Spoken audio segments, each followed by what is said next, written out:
సంక్షోభం ఇరాన్లో ఖమేనీ హతం తర్వాత ఫోకస్ ఇటువైపు తిరిగింది. పాకిస్తాన్, ఆఫ్ఘనిస్తాన్, బలూచిస్తాన్ అండ్ ఖైబర్ పఖ్తూన్ఖ్వా రీజియన్ వైపు తిరిగింది. రైట్. ఆఫ్ఘనిస్తాన్లో ఈరోజున్న తాలిబాన్ పాలకులు ఒకప్పుడు ఉగ్రవాదులు. ఆ ఉగ్రవాదులకి యూనిఫామ్ ఇచ్చి, వాళ్ళకి ట్రైనింగ్ ఇచ్చి, మత ఛాందస్వాదాన్ని ప్రబోధించి, భారత్ మీద ఉసిగొల్పి, తర్వాత ప్రపంచంలో మతమోఢ్యాన్ని విస్తరింపజేయడానికి తాలిబాన్ గ్రూపుల్ని, టెర్రరిస్ట్ గ్రూపుల్ని తయారు చేసిన పాకిస్తాన్ ఇవాళ ఉగ్రవాద శక్తులతోటి పోరాడాల్సిన పరిస్థితి వచ్చింది. కానీ ఇవాళ వాళ్ళు పాలకులు అయ్యారు. వాళ్ళు they are no more terrorist. వాళ్ళు పాలనలోకి వచ్చారు. వాళ్ళు ఏంటంటే పాకిస్తాన్ క్లెయిమ్ ఏంటంటే ఖైబర్ పఖ్తూన్ఖ్వాలో ఒక 2 వారాల వ్యవధిలో తాలిబాన్ టీటీపీ అనే సంస్థ, అంటే ఆఫ్ఘనిస్తాన్ అనుకూల సంస్థ, తాలిబాన్ సంస్థ జరిపిన దాడుల్లో 220 మంది దాకా మరణించారు. అటు మరణించారు, ఇటు మరణించారు.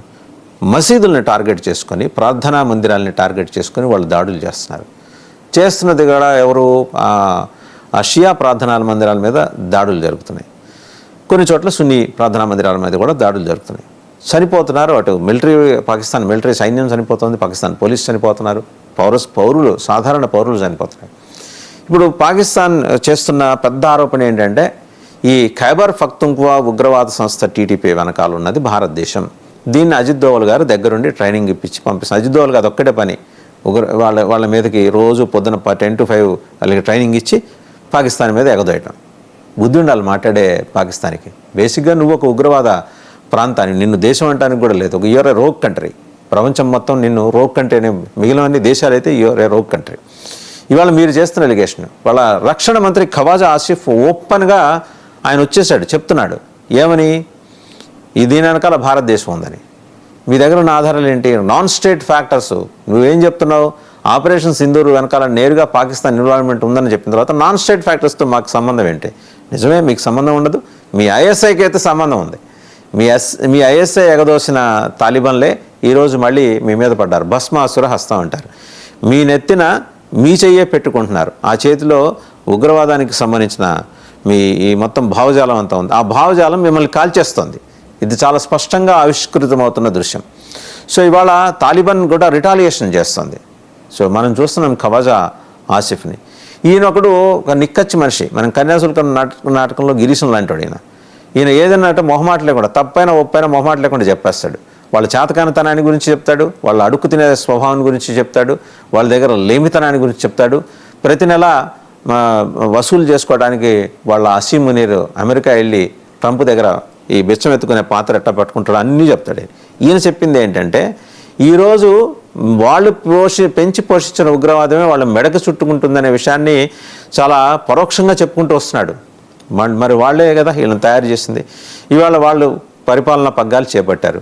వాళ్ళ ఇన్ఫ్రా యాక్టివిటీస్ కోసం, వాళ్ళ దేశంలో డెవలప్మెంట్ యాక్టివిటీస్ కోసం ఆఫ్ఘనిస్తాన్ మన సహాయాన్ని తీసుకుంటుంది. ఆఫ్ఘనిస్తాన్ ఒకప్పుడు మనల్ని టార్గెట్ చేసి ఉండొచ్చు కాక. అలాగే ఉగ్రవాదులను విడిపించుకోవడానికి మనం కాందాహార్ ఎయిర్పోర్ట్లో విమానం దిగటానికి అనుమతించింది వాళ్ళే అయి ఉండొచ్చు కాక. బట్ మారిన గ్లోబల్ సినారియాలో, జియోపొలిటికల్ అఫైర్స్లో వేగంగా జరుగుతూ వస్తున్న పరిణామాల నేపథ్యంలో ఆఫ్ఘనిస్తాన్ ఇవాళ వాళ్ళ మంత్రిని పంపించింది. ఆయన ఇక్కడికి వచ్చారు, ప్రెస్ మీట్ పెట్టారు, మాట్లాడారు, మన ప్రభుత్వంతో సంప్రదింపులు జరిపారు బైలాటరల్ టాక్స్ గురించి. ఓ పక్క ఇప్పుడు మనం చూస్తున్నాం అసీం మునీర్ అనే ఒక ఫీల్డ్ మార్షల్ అని ఆయన ప్రకటించుకున్నాడు. ఈయనేం చెప్తాడు? మనది ద్విజాతి సిద్ధాంతం, మన 4 fathers 5 fathers అంతా కూడా మనకి ఎప్పటి నుంచో చెప్తుంది ఏంటంటే హిందువులు అనే వాళ్ళతోటి మనం డిస్టెన్స్ మెయింటైన్ చేయాలి, వీలైనంత మేరకు వాళ్ళని చంపుతూ ఉండాలని. 1000 cuts థియరీ అనమాట. జియావుల్ హక్ ప్రాపగేట్ చేసిన 1000 cuts థియరీని ఈయన ఎగ్జిక్యూట్ చేద్దామని. ఇంతవరకు కనుక చూస్తే మిగిలిన జనరల్స్ అందరూ కూడా ఎంతో కొంత మిలిటరీ ఎడ్యుకేషన్ నుంచి వచ్చిన వాళ్ళే. ఈయనైతే కంప్లీట్ ముల్లా ఎడ్యుకేషన్ నుంచి వచ్చాడు. ఆయన వేరే దేశాలకు వెళ్ళి చదువుకోవాలి, కంప్లీట్ పాకిస్తాన్లో చదువుకున్నాడు. బట్ వేరే దేశాల్లో ఆస్తులు కొనుక్కున్నాడు, అమెరికాలో కానీ ఇంగ్లాండ్లో కానీ. వీళ్ళ పిల్లలు, వీళ్ళ సంతానం, వీళ్ళ చుట్టపక్కలు వాళ్ళందరూ మాత్రం డెవలప్ అవ్వచ్చు. పాకిస్తాన్ సాధారణ ప్రజానీకం ఇలా ఉగ్రవాదానికి బలవ్వాల్సిందే. ఈయన ఒక స్కూల్ ఆఫ్ ఫిలాసఫీ. ఈయనది అయిపోయిన తర్వాత ఇప్పుడు ఈయన కూడా వర్రీ అవుతున్నది ఏంటంటే బలూచిస్తాన్ వైపు కన్నెత్తి చూడాలంటే భయం వేస్తుంది. కన్ను పెరికేస్తారు బలూచి యోధులు. అక్కడికి వెళ్తే టార్గెటెడ్ అటాక్స్. బలూచిస్తాన్లో ప్రధానమైనది మనం కనుక చూస్తే గ్వాదర్. ఆ గ్వాదర్ ఏరియాలోనే చైనా వాడు సీపెక్ కింద, చైనా పాకిస్తాన్ ఎకనామిక్ కారిడార్ కింద పోర్టు కట్టాడు. పోర్టు కట్టి వాడి ఉద్దేశం ఏంటి? సముద్ర మార్గంలో వాళ్ళ నౌకలకి అక్కడ లంగరేసుకోవటం, తర్వాత వాళ్ళ డిస్టెన్స్ని తగ్గించుకోవడం, వాళ్ళ వాణిజ్య అవసరాలకి ఆ పోర్టును ఉపయోగించుకోవడం. ఇవాళ ఆ పోర్టు కంప్లీట్ బలిసి యోధుల స్వాధీనంలో ఉంది. చైనా వాడు వీళ్ళతో పంచాయతీ ఎందుకంటే తాప్కి కిడ్నాప్ చేస్తున్నారు బలిచి యోధులు. మనం చూస్తున్నాం. వీళ్ళందరూ మనకు కనిపిస్తున్న ఈ బలిచి యోధుల్లో చాలామంది ఇంజనీర్లు ఉన్నారు, డాక్టర్లు ఉన్నారు. మొన్న చనిపోయిన ఒక 2 ఆత్మహత్యల మహిళా సభ్యులు అయితే వాళ్ళు ఓపెన్గా చెప్పాలి, హైలీ ఎడ్యుకేటెడ్ వాళ్ళు. బలూచిల్ని థర్డ్ రేట్ సిటిజన్స్గా పాకిస్తాన్ అగ్ర సమాజం సామాజిక వర్గాల్లో కూడా వాళ్ళకి కూడా తేడాలు ఉన్నాయి చాలా. పేరుకి ఇస్లామే కానీ వీళ్ళని థర్డ్ రేట్ సిటిజన్స్గా చూస్తున్నప్పుడు వీళ్ళు సహించలేక తిరుగుబాటు చేశారు. వీళ్ళతో పాటు ఖైబర్ పఖ్తూన్ఖ్వా అనే ఆరిజిన్ ఎప్పుడూ కూడా ఆ ప్రాంతం ఎప్పుడూ కూడా తాను పాకిస్తాన్తో సైకలాజికల్గా అసోసియేట్ చేసుకోవాలా. ఆఫ్ఘనిస్తాన్ తోటే వాళ్ళ బంధాలు, బంధుత్వాలు, స్నేహాలు అన్నీ వాళ్ళు దాంతో ముచ్చట్లు అన్నీ అక్కడే ఉన్నాయి. సో వాళ్ళు అక్కడ తిరుగుబాటు చేస్తున్న టీటీపీ పేరుతోటి ఇప్పుడు ఆ టీటీపీ వెనకాల తాలిబాన్ ఉంది, ఆ తాలిబాన్ వెనకాల భారతదేశం ఉంది. ఇది ఖవాజా ఆసిఫ్ కానీ, ఆసిమ్ మునీర్ కానీ, షహబాజ్ షరీఫ్ కానీ తరచూ చేస్తూ వస్తున్న ఒక ప్రకటన. వాళ్ళకు అధ్యక్షుడు ఉంటాడు జర్దారి, బేనజీర్ భుట్టో గారి భర్త. పాప ఆయన ఏం చేస్తాడు, అసిమ్ మునీర్ ఏం చెబితే అది చేయాలి, లేకపోతే ఆయన కూడా చంపేస్తారు. వాళ్ళు బేనజీర్ భుట్టోని ఎట్ట చంపేస్తారు. ఇప్పుడు జనాలందరినీ చంపుకుంటూ పోయిన తర్వాత అసిమ్ మునీర్ ఒక్కడే ఉన్నాడు వెనకాల. ఆయన వెనకాల పోనీ ఎవరినైనా సాయం తెచ్చుకుందాం, బలూచిస్తాన్ దగ్గరికి వెళ్ళి ఆయన గొడవ వాళ్ళతోటి సంధి చేసుకుందాం ఇదే పరిస్థితులు లేరు. కనిపిస్తే చంపేద్దామని ఒకసారి వెళ్ళి చావు తప్పి కన్నులు అట్టపోయి వెనక్కి ఇస్లామాబాద్ వచ్చాడు. సో ఈ నోస్ ప్రటీ వెల్ ఎలాగా. సరే ఆయన అల్లుడు అమెరికా ప్రెసిడెంట్ అల్లుడి వ్యాపారాలకి రేరెత్ మినరల్స్ని ఇలా జోల్లో వేసుకొని వజ్రాల వర్తకుడు మాదిరి ఒక మిలిటరీ చీఫ్ తీసుకెళ్ళి అమెరికా అధ్యక్షుడి ముందు పెట్టి, అయ్యా మా దగ్గర ఈ రేరెత్ మినరల్స్ ఉన్నాయి, మీరు చూసుకోండి, మీకు ఎంత కావాలంటే అంత దోచుకోండి. ఇంటర్న్ మాకేంటంటే మేము ఉగ్రవాదం ఫ్యాక్టరీ ఒకటి నడుపుకుంటున్నాం, యూనివర్సిటీ ఒకటి నడుపుకుంటున్నాం, దానికి మీరు పైసలు ఇస్తే చాలు, IMF నుంచి ఇచ్చినా మీరు ఇచ్చినా పర్లేదు అని చెప్పే పద్ధతులు ఆయన చేసుకుంటూ వచ్చాడు. సరే ఎన్నాళ్ళు ఇప్పుడు ఏంటంటే ఆఫ్ఘనిస్తాన్ తిరుగుబాటుని పాకిస్తాన్ సహించలేకపోతుంది. పాకిస్తాన్ కూడా చాలా ఎయిర్ స్ట్రైక్స్ చాలా గట్టిగా చేస్తుంది. ఆఫ్ఘనిస్తాన్ని చుట్టుముట్టి సమస్యల వలయంలోకి నెట్టేస్తుంది. ఆఫ్ఘనిస్తాన్కి ఉన్న ఒక డ్రాబ్యాక్ ఏంటంటే వాళ్ళకి Talibans they didn't have enough air force with them. Ground force ఉంది కానీ ఎయిర్ ఫోర్స్ లేదు. వ్యూహాలు ఉన్నాయి, యుద్ధాలు ఉన్నాయి, తంత్రాలు. ఆఫ్ఘనిస్తాన్కి ఉన్న ఇంకొక అడ్వాంటేజ్ ఏంటంటే ఆ దేశాన్ని ఆక్రమించుకొని చొరబాటు చేసి పాలించాలనుకున్న ఎవడూ కూడా అక్కడ ఉన్న పరిస్థితి లేడు, నిలబడి గెలిచిన పరిస్థితి లేదు. పోరాడి ఓడిపోయి చాలా అవమానకరమైన రీతిలో పారిపోయి వచ్చిన అమెరికా సైన్యం మనకు తెలుసు. అంతకుముందు ఒక చక్కటి దేశం కాందహార్ తోటి మనకు సంబంధాలు ఎప్పటి నుంచో ఉన్నాయి. చక్కటి దేశం. అండ్ మెయిన్ అక్కడ పఖ్తూన్స్ నుంచి థ్రెట్ ప్రధానంగా అసిమ్ మునీర్ కమ్యూనిటీకి ఉంది. వీళ్ళది అసిమ్ మునీర్ పంజాబ్ ప్రాంతానికి చెందిన మరి ఇస్లాం సంప్రదాయాన్ని పాటించే వ్యక్తి. పంజాబ్ ప్రాంతానికి నేను రెస్ట్ ఆఫ్ పంజాబ్కి అంటే ఇంక్లూడింగ్ సింధుస్థాన్, ఖైబర్ పఖ్తూన్ఖ్వా, బలూచిస్తాన్ ఈ 3 ప్రాంతాల నుంచి పంజాబ్కి, పాకిస్తాన్లో ఉన్న పంజాబ్కి థ్రెట్ ఉంది. సో ఈ థ్రెట్ని ఎంతసేపు దాన్ని అడ్రస్ చేయడం కోసం అని చెప్పేసి గాజా పీస్ బోర్డుకి రమ్మన్నట్టు కూడా పాకిస్తాన్ ప్రైమ్ మినిస్టర్ షహబాజ్ షరీఫ్ కానీ, ఆర్మీ చీఫ్ అసిమ్ మునీర్ కానీ నీళ్ళు నవ్వులుతున్నారు. కారణం ఏంటంటే అక్కడికి వెళ్ళి మనవాళ్ళని మనమే చంపుకోవడం ఏంటని చెప్పేసి పాకిస్తాన్ సైన్యం అడుగుతుందట. అక్కడ ఉన్నది హమాస్ ఎవరు, మన తమ్ముళ్లే కదా, అలా వాళ్ళు మనం చేరదీసి వాళ్ళకి 2 పూట్ల అన్నం పెట్టి వాళ్ళని భారతదేశం మీద ఉసుకెళ్ళపాలి, అలాంటి వాళ్ళని మనం వెళ్ళి చంపడం ఏంది, అందువల్ల మనం గాజా పీస్ బోర్డులో చేరదని. దానికోసం అని చెప్పేసి ఆఫ్ఘనిస్తాన్ మీద అటాక్ పాకిస్తాన్ ఇనిషియేట్ చేస్తుందనే ఒక వాదన కూడా ఉంది. జియో పొలిటికల్ అఫైర్స్లో అండి ఏ రోజు ఏ వాదన ముందుకు వస్తుందని మనం చెప్పలేం. ఆ వాదన కూడా ఉంది. వాదన నిజమై ఉండొచ్చు, పాక్షికంగా నిజమై ఉండొచ్చు, అర్ధసత్యమై ఉండొచ్చు, అసలు నిజం కాను కూడా పోకపోవచ్చు. బట్ వేరాజ్ మన జయశంకర్ కానీ, మన రాజ్నాథ్ సింగ్ కానీ, అటు విదేశాంగ వ్యవహారాల్లో కానీ, ఇటు రక్షణ వ్యవహారాల్లో కానీ మన అనుసరిస్తున్న వ్యూహాల నేపథ్యంలో పాకిస్తాన్కి గొంతులో పచ్చెలగ్గా పడ్డట్టయింది.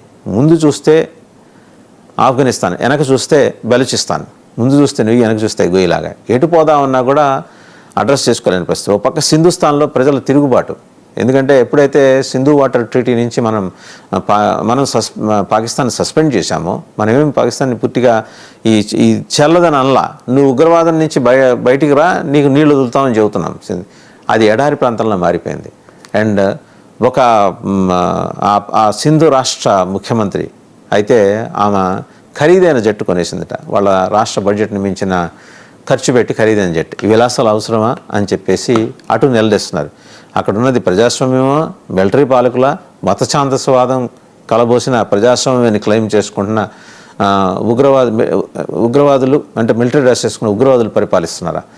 మరి ఆఫ్ఘనిస్తాన్ ఎలా కంటైన్ చేయటం? పాకిస్తాన్ వల్ల కాదు. పాకిస్తాన్ సాయం తీసుకోవాల్సింది ఎవరిది? అమెరికాది. అమెరికాకి ఆల్రెడీ ఆఫ్ఘనిస్తాన్తో తల బొప్పికట్టు ఉంది. వాళ్ళు 20 ఏళ్ల పాటు అక్కడ లక్షల డాలర్లు ఖర్చు పెట్టి కనీసం ఉన్న ప్యాంటు షర్టు కూడా వేసుకోకుండా వెనక్కి తిరిగి వచ్చిన పరిస్థితి చూసాం 20 ఏళ్ల పాటు. అమెరికా మళ్ళీ వెంచర్ చేయలేదు. మరి ఎవరు ఇప్పుడు దీన్ని అడ్రస్ చేయాలి? కాళ్ళ బేరానికి రావాలి భారతదేశంతో, అయ్యా దండం పెడతామని. అలాగని ఆ తాలిబాన్ ఉగ్రవాద గ్రూపులు వెనకాల భారతదేశం ఉందని వాళ్ళు ఆరోపిస్తున్నట్టుగా మనం ఉన్నామా? ఖచ్చితంగా ఉండం మనం, లేదా ఉండమనే చెబుతాం. ఉన్నామా లేదా అనేది సెకండరీ, ఉండమనే చెబుతాం. ఆ ఐఎస్ఐ చెప్తోందా వీళ్ళు ఉన్నారని? ఐఎస్ఐ ఎప్పుడు డిస్క్లైమర్ ఇస్తుంది, నాన్ స్టేట్ యాక్టర్స్ చేసే దాడులకి మాకు సంబంధం అండి. అలాగే పాకిస్తాన్లో టీటీపీ పేరుతో నాన్ స్టేట్ యాక్టర్స్ చేస్తున్న దాడులకి భారతదేశానికి ఏంటి సంబంధం? ఈ ప్రశ్నకి షహబాజ్ షరీఫ్ దగ్గర సమాధానం ఉందా? ఖవాజా ఆసిఫ్ దగ్గర ఉందా? ఐఎస్ఐ చీఫ్ దగ్గర ఉందా? ఆసిమ్ మునీర్ దగ్గర ఉందా? సో వీళ్ళెవ్వరి దగ్గర సమాధానాలు లేవు. బట్ దీనికి ఎండ్ కార్డ్ ఎప్పుడు పడుతుంది? ఇంటర్వెన్షన్ ఎవరిది కావాలి ఇప్పుడు? చైనా ముందుకు రాదు, రష్యా ముందుకు రాదు. వాళ్ళకి ఆల్రెడీ అమెరికా ఇజ్రాయెల్ కలిసి ఇరాన్ కొట్టిన దాని మీదే వాళ్ళు జంకుతున్నారు. వాళ్ళు ఇన్ఫ్యాక్ట్ ఇరాన్ని ప్లేగ్రౌండ్గా చేసుకొని China wants to test it's weapons, కానీ అవకాశం రాకుండానే 24 అవర్స్లో ఖమేనీని అమెరికా ఇజ్రాయెల్ సైన్యం కలిపి అంతం చేసాయి. మరి ఇప్పుడు చైనా ముందుకు వస్తుందా పాకిస్తాన్ రెస్క్యూకి, ఆఫ్ఘనిస్తాన్ మీద పోరాటానికి? రాదు. రష్యా ముందుకు వస్తుందా? రాదు. Russia has its own disadvantages. ఉక్రెయిన్తో యుద్ధం వల్ల 3-4 ఏళ్ళుగా వాళ్ళ ఆర్థిక వ్యవస్థ గుద్దలైపోయింది. వాళ్ళ ఇంట్లో సరిగ్గా తలుపులు లేకపోతే కిటికీలు సరిగ్గా మూసుకోక అవేదో వాళ్ళు రిపేర్ చేసుకుంటే వాళ్ళు వచ్చి వాళ్ళ పాకిస్తాన్కి ఎందుకు సపోర్ట్ వస్తారు? మరి ఆఫ్ఘనిస్తాన్ని నిర్జించడం అంటే ఇదొక సంక్షోభానికి ఏమన్నా దారి తీస్తోందా? ఎందుకంటే పశ్చిమాసియా చూసాం. పశ్చిమాసియాలో పాలస్తీనియన్స్కిను ఇజ్రాయెల్స్కి మధ్య ఉన్న గొడవ ఎక్కడ దాకా వచ్చింది? చివరికి ఇరాన్ మీద యుద్ధం దాకా వచ్చింది. అటు కొంచెం దిగుదాం. మధ్యప్రాచ్యంలో ఉన్న 8 ఆయిల్ కంట్రీస్ ఇవాళ హర్మూజ్ జలసంధి పుణ్యమా అని వాళ్ళు కకావికలు అవుతున్నారు. వాళ్ళ ఆర్థిక వ్యవస్థలు పతనం అవుతాయి. చమురు ధరలు పెరగటం అనే మాట ఒకటి ఉంచితే, పెరగటం వల్ల ప్రాథమికంగా నష్టపోయేది ఎవరంటే చైనా అండ్ భారత్. నష్టం అంటే ఎస్కలేషన్ ఆఫ్ ప్రైసెస్ ఉంటుంది. దాని ఎండ్ యూజర్ మీద ఎక్కువ బర్డెన్ పడుతుంది, ప్రభుత్వాల మీద ఏం పడదు. బర్డెన్ అంతా ఎండ్ యూజర్ మీద పడుతుంది. సో అంశం పక్కన పెడదాం. ఇవాళ ఆఫ్ఘనిస్తాన్ని నియంత్రించడానికి పాకిస్తాన్ దగ్గర ఉన్నది ఏంటి? Only military. ఆ మిలిటరీ వెళ్ళి ఆఫ్ఘనిస్తాన్ తలపడుతుందా? ఆఫ్ఘనిస్తాన్తో కానీ బలూచిస్తాన్లో ఉన్న యోధులతో కానీ, బలూచిస్తాన్ లిబరేషన్ ఫోర్స్ అని ఒకటి ఉంది, BLA బలూచిస్తాన్ లిబరేషన్ ఆర్మీ, ఈ 2 గ్రూపులతో కానీ తలపట్టం అనేది పాకిస్తాన్ జన్మలో చేయలేని పని. ఎందుకంటే వాళ్ళు ఏదో చిత్తగా ఉగ్రవాద కార్యకలాపాలు చేసి వాళ్ళని కొనేసి భారతదేశంలో చొరబడి 2-3 ఆపరేషన్స్ చేసి వెనక్కి వెళ్ళి వాళ్ళ దేశంలో పాకిస్తాన్ వీర చక్రం లాంటి ఒక మెడల్స్ ఇలా కట్టుకొని, లేదా వాళ్ళ కొంపల్లో ఎవరైనా ఉగ్రవాదం కారణంగా చనిపోతే వాళ్ళ పాడెలు మోసి అలా జీవిస్తున్న ఒక ప్రాంతం అది పాకిస్తాన్ అనేది. ఇవాళ Pakistan military is not well prepared, ఆర్గనైజ్డ్గా లేదు. వేరే ఆఫ్ఘనిస్తాన్ది ఉన్న శక్తివంతమైన సైన్యం పరిమిత సంఖ్యలో ఉన్న వాళ్ళ అటాక్స్ కానీ వాళ్ళ వ్యూహాలు కానీ బేసిక్గా గెరిలా వ్యూహాలు వాళ్ళు అవలంబించేది. బలూచిస్తాన్లో కూడా అదే. సో పక్క సీపెక్ కింద నిర్మితమైన గ్వాదర్ పోర్టుని వదులుకున్న తర్వాత ఆల్మోస్ట్ వదిలేసుకుంది పాకిస్తాన్.